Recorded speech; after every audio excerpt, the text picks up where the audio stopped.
오늘도 최유정 변호사 관련된 소식이 나왔습니다. 정말 양파 껍질 까듯한 상황 계속 이어지고 있는데 뭔가 단단히 믿는 구석이 있었던 것 같습니다. 그냥 추정이 아니고요. 근거 자료가 나왔습니다. 어떤 건지 하나씩 보겠습니다. 이동영 차장. 네.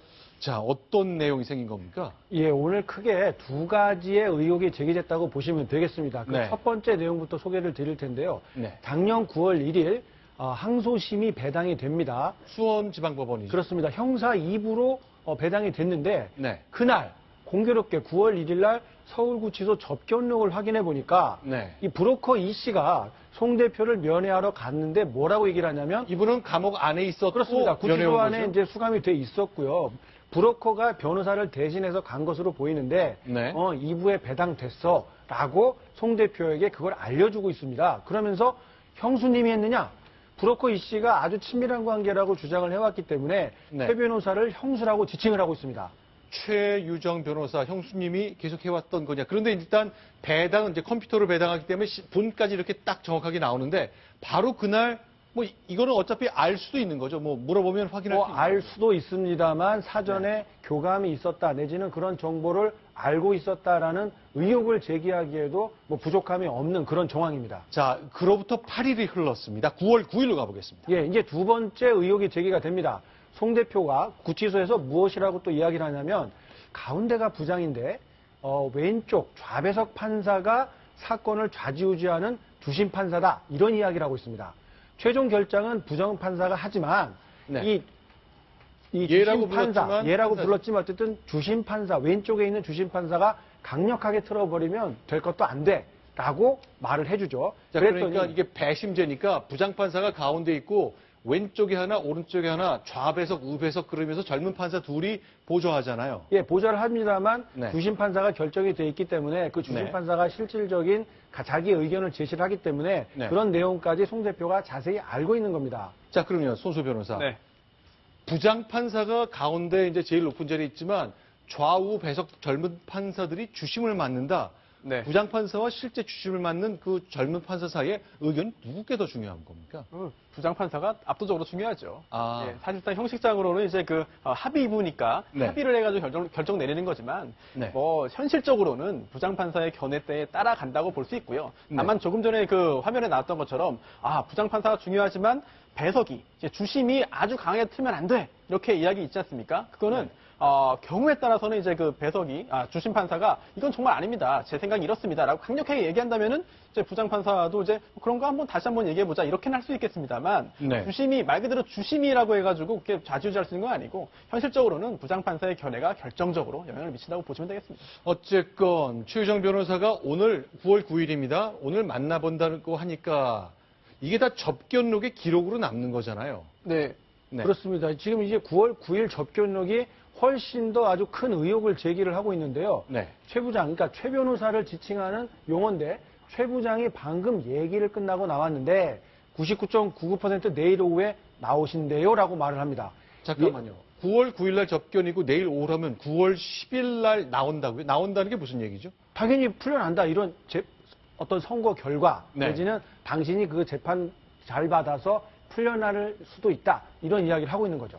그런데 이 접견록이라는 게 다 이렇게 기록이 남고 이거를 오늘 아침 한겨레가 보도한 건데 기자들한테 입수가 될 정도로 기록이 남는 건데 이분들은요 궁금한 게 이렇게 뻔히 기록이 남는데 이렇게 위험한 발언을 하나요? 몰랐을 수도 있습니다. 이걸 모른다고요? 예, 몰랐을 수도 있겠습니다. 정확히 왜 저렇게 구체적으로 증거를 남겼는지 네. 모르겠습니다만 이제 그 변호사가 들어가서 구치소 내 접견실에서 이제 직접 피의자 내지 피고인을 이제 만나서 접견할 때는 그 내용은 녹음도 안 되고 녹화도 안 되고 직접 듣지도 못합니다. 교도관이. 그런데 일반인이 이제 그 면회실에서 면회할 경우에는 다 이제 그 녹음이 되거든요. 이건 굉장한 상식인데 네. 그럼에도 불구하고 저렇게 다 증거가 남을 만한 대화를 떳떳하게 나눴다는 점 이거 사실은 저는 약간 좀 이해가 가지 않습니다. 자, 지금 화면에 보이는 것 중간에 은색 띠가 보이는데요. 좀 크게 봤으면 좋겠습니다. 저게 유리벽이죠. 통상 저렇게 유리벽이 가로막혀 있는 거죠. 네네, 그렇습니다. 이제 변호사가 만날 때는 저런 제한 없이 네. 자유롭게 할 수 있습니다. 시간 제한도 없고, 저렇게 일반적인 면회의 경우에는 시간 제한도 10분가량으로 돼 있고요. 또한 같이 신체 접촉을 하거나 뭔가를 주고받을 수 없게 저렇게 차단되어 있습니다. 자, 왼쪽 구석에 이제 귀퉁이에 보통 교도관이 입회하고 있기 때문에 자 기록을 다 남기는 이게 녹음하는 겁니까? 아니면 받아치는 겁니까? 메모하나요? 녹음이 됩니다. 녹음이 되는데 이걸 몰랐단 말인가요? 글쎄요, 제가 아하. 알고도 한 건지 정말 몰라서 그런 건지 정확하게는 저도 잘 모르겠습니다, 지금. 네. 자 어쨌건 99.9%가 나온다고 확신을 하고 있고요. 그런데 이 알고 봤더니 이동영 차장, 네. 이 부장판사와의 관계가 있군요. 그렇습니다. 이 형사 2부 당시 사건을 맡았던 부장판사가 최유정 변호사와 어떤 관계에 있느냐 이런 네. 것도 중요하고요. 여기서 한 가지 먼저 얘기하고 싶은 게 9월 11일 날 네. 할지 말지가 심리가 진행이 됐고요. 네. 그 다음 달인 10월에 2심 선고가 있었는데 네. 집행유예로 송 대표가 풀려납니다. 이런 일이 있었고요. 네. 형사 2부 담당 부장판사와 최유정 변호사의 관계를 찾아보니까요. 네.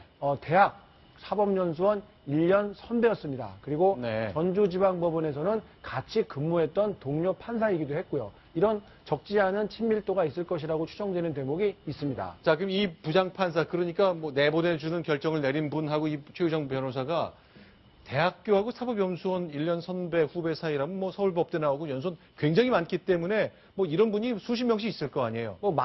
한두 명이 아니기 때문에 사실 네. 얼마나 친분이 있었는지 알 수 없습니다만. 그러나 그래도 어쨌든 전주에서는 법원에서 같이 있었기 때문에. 그렇죠. 그러니까 누구보다 잘 알 수 있는 개연성은 적지 않아 보입니다. 네. 보통 이제 최유정 변호사가 대체로 자기 연수원 동기나 뭐 이런 사적 인연이 있었던 분들을 주로 2심 때, 항소심 때 수임을 했다 그래서 굉장히 전에 없는 일이 많았다는 지적을 많이 받았었는데 어쨌건 기록을 통해 한 가지 나왔습니다. 결국 항소심의 재판장인 부장판사로서는 굉장히 난감해질 수 있겠습니다. 마치 자기가 로비를 받은 것처럼 그렇죠. 보일 말들이 접견실 안에서 있었던 거 아니에요? 그러니까 하여튼 이 사건의 이번 의혹에 대해서는 조금 더 재판부 쪽에서도 적극적인 해명이 필요해 보입니다.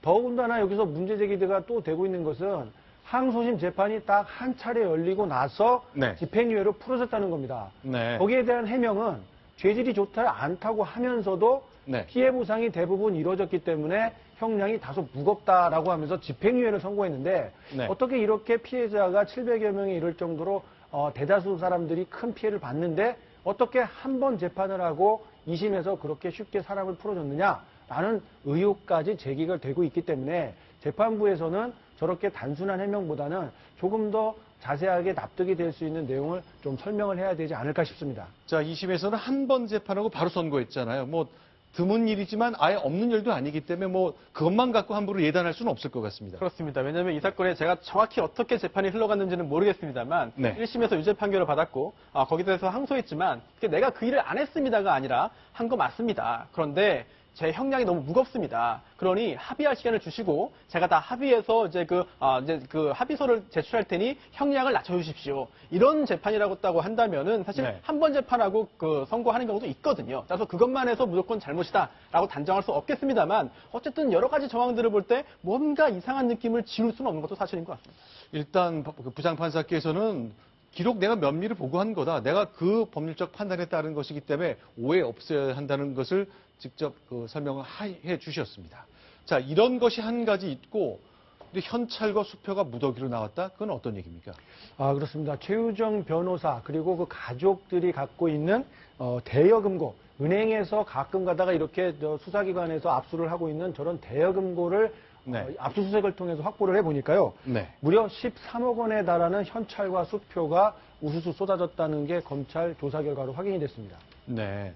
자, 일단 대여금고 저기서 나온 돈이 과연 어디서 어떻게 나온 돈인지는 알 수가 없는데 현금도 있고 수표도 있었다는 거잖아요. 그렇습니다. 수표는 일부 추적이 가능할 것으로 보입니다만 상당액이 이 현금으로 돼 있어서 과연 이숨투자자문의 실질적인 대표였던 송 씨로부터 받은 수임료 50억 원이라고 주장이 되고 있는데 네. 그 50억 원의 일부였겠느냐 아니었느냐 이런 자금 출처를 확인하는 것도 검찰의 큰 수사 방향이 되겠습니다. 물론 최유정 변호사 쪽에서는 송 대표로부터 50억 원 우리는 한 푼도 받은 적이 없다라고 하면서 네. 중간에 있었던 브로커 이모 씨가 배달 사고를 낸 것이다라는 주장을 제기하고 있습니다. 일단 13억 원 가운데 수표와 현찰이 몇 대 몇의 비율인지 얼마씩 있는지는 알 수 없거든요. 아직 언론에서 파악하지 못했습니다만 수표가 일단 추적이 가능할 테니까 그 결과야 어렵지 않게 나올 것 같습니다만 이 현금, 일단 현금 50억을 현찰로 줬다고 주장하고 있기 때문에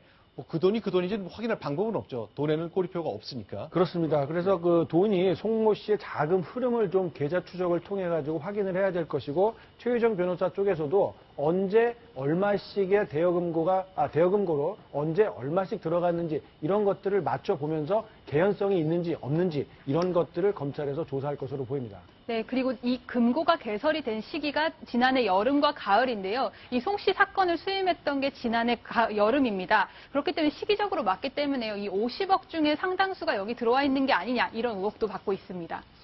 자, 일단 뭐 개연성은 좀 있습니다. 역시 뭐 속단할 수는 없는 거고요. 결국 수사를 통해 구체적인 근거를 갖고 따져야 되겠죠. 일단 두 가지 의혹 때문에 최 변호사는 또다시 좀 난처한 상황에 처했다는 것 알 수 있습니다. 자, 지금까지 이 소식을 정리해드렸고요. 사회부 김유림 기자님 여기서 또 인사를 드리겠습니다. 고맙습니다.